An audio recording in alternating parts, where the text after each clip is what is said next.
right, we have prime factorization. The supplies we're going to need are a pencil and a fun colored marker or pen, something fun to highlight some things we're going to be working on today. So snag those and let's get started.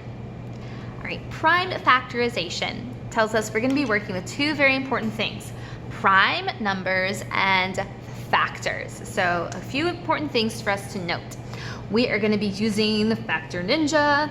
The Factor Ninja helps us chop our numbers into its prime factors. So we're focused on prime, which means it has only two factors.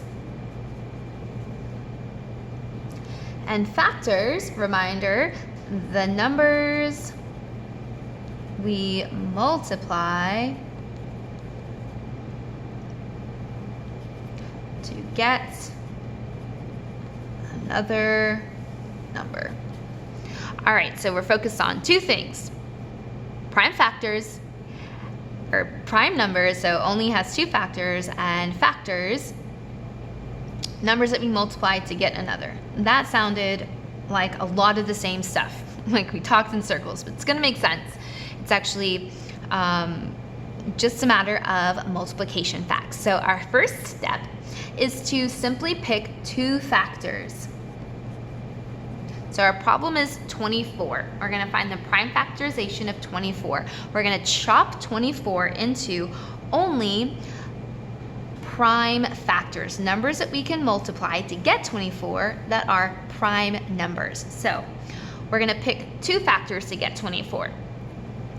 Why don't we do, I don't know, there's so many, 2 and 12, 3 and 8. Why don't we do 6 and 4? Okay, so we're gonna branch it out like a tree. That's why we've got Factor Ninja up here, like you're just gonna chop down a tree. 6 times 4 give us 24. We have to multiply, remember, because we're talking about factors, and we multiply when we're talking about factors.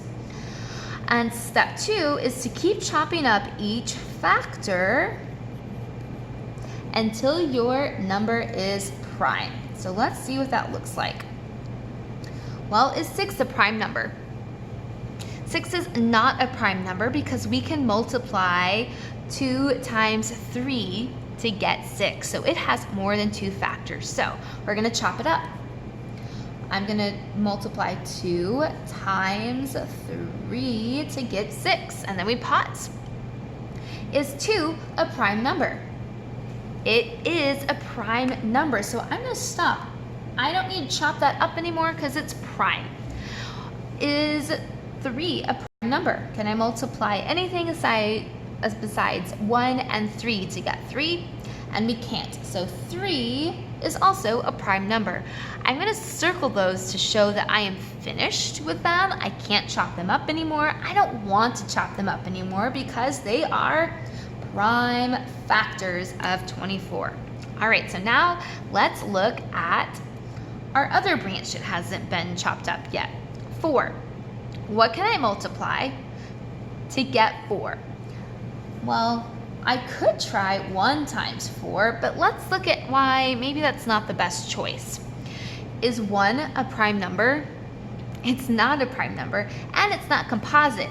And you'll notice I'm really just back where I started from because I still have to break down 4. So we don't really ever want to use 1 times whatever number we have because we're really just going to end up back where we started from. So let's say we did do that though. We're just going to keep going. I can multiply 2 times 2. And we already determined that 2 is a prime number. So we can circle those and we're done. We're not gonna circle 1 because 1 isn't a prime number. All right, so this is all of our work, but now we need to jot down our answers. So I'm gonna set this up like this so we know we're not totally done yet. Now, prime factors, our answer is actually going to be a multiplication problem because I want the numbers that are prime that I can multiply to get 24. So 2 times 2 times 2 times 3. I've got 1, 2, 3 2s, 1, 2, 3 2s, and 1, 3. We also can write it using exponents. 2 to the third power, because there's 3 of them, times 3. And the check for prime factorization problems is so basic. Our answer is a multiplication problem, so our check is to just do that multiplication problem. 2 times 2 times 2 times 3. So 2 times 2 is 4. 4 times 2 is 8. And 8 times 3 is 24. So we're looking pretty good. All right, and that would be our answer. Either one of those would work. Both of them is great as well.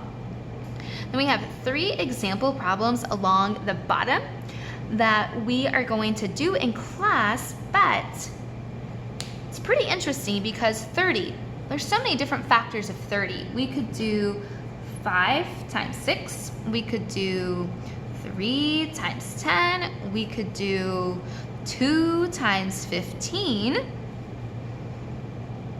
Do you think we're going to end up with the same answer or different answers for the prime factorization of 30 because we all decided to start with something different? Well, let's check. One at a time. 5 is a prime number, so we're done with that branch. Is 6 a prime number? No, we determined that earlier. We can branch it out into 2 times 3. And we know that 2 is a prime number. 3 is a prime number. So our answer for this one would be 2 times 3 times 5. Okay, well there we go with that one. Let's see if it's any different since we started with 3 times 10. Well, 3 is a prime number, so we're done with that one. Is 10 prime? No, so let's branch it out. 2 times 5. We know that 2 is prime, and so is 5. So we're finished. 2 times 3 times 5. Just writing the number, the answer with our numbers increasing in value. We got the same thing, which makes sense because we're finding the prime factorization of a number. There's a lot of ways to get there, but there's only one final answer. Same thing over here. 2 times 15. 2 is prime. Let's break down that 15 into 3 times 5. 3 is prime.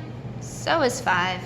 So our final answer, 2 times 3 times 5. So you might start with different factors than someone at your table or one of your friends, but in the end, you guys should end up with the same final answer. And remember that check is very basic. Your answer is a multiplication problem, so just solve your multiplication problem.